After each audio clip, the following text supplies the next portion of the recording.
بسم اللہ الرحمن الرحیم۔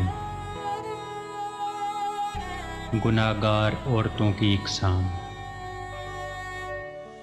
پیغمبر اکرم محمد مصطفیٰ صلی اللہ علیہ وآلہ وسلم نے فرمایا، شب معراج میں نے اپنی امت کی عورتوں کو شدید عذاب میں مبتلا دیکھا،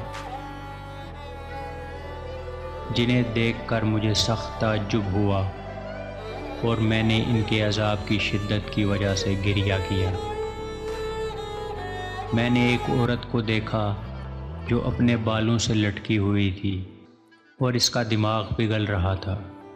البتہ جو عورت اپنے سر کے بالوں سے لٹکی ہوئی تھی، یہ ایسی خاتون تھی جو اپنے سر کے بالوں کو نامحرموں سے نہ چھپاتی تھی۔ مزید ایک عورت کو دیکھا جس کے بدن کا گوشت آگ کی کینچی سے کاٹا جا رہا تھا۔ وہ ایسی عورت تھی جو اپنے آپ کو نامحرموں کے سامنے پیش کیا کرتی تھی۔ عورتوں کا گھڑ سواری کرنا۔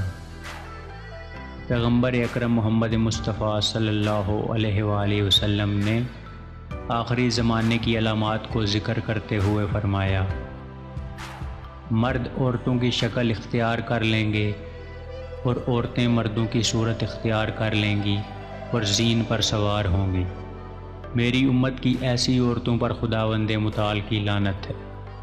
عورت کا شوہر کی آمدن پر قناعت نہ کرنا۔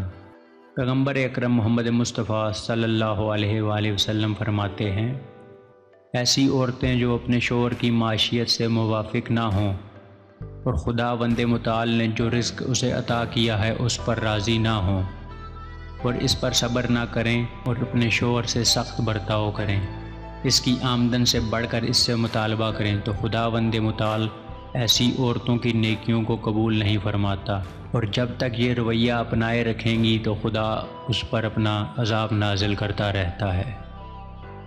عورتوں کا کفران نعمت کرنا۔ رسول خدا صلی اللہ علیہ وآلہ وسلم نے فرمایا، میں نے معراج میں دیکھا کہ اکثر اہل جہنم عورتیں ہیں، تو جبرائیل سے کہا، اے میرے حبیب، اس کی کیا وجہ ہے؟ جواب دیا، یہ ان کے کفران نعمت کا نتیجہ ہے۔ میں نے کہا، کیا وہ خدا کا انکار کرتی ہیں؟ جبرائیل نے کہا، نہیں، لیکن کفران نعمت کرتی ہیں۔ میں نے کہا، اے میرے حبیب جبرائیل، وہ کیسے؟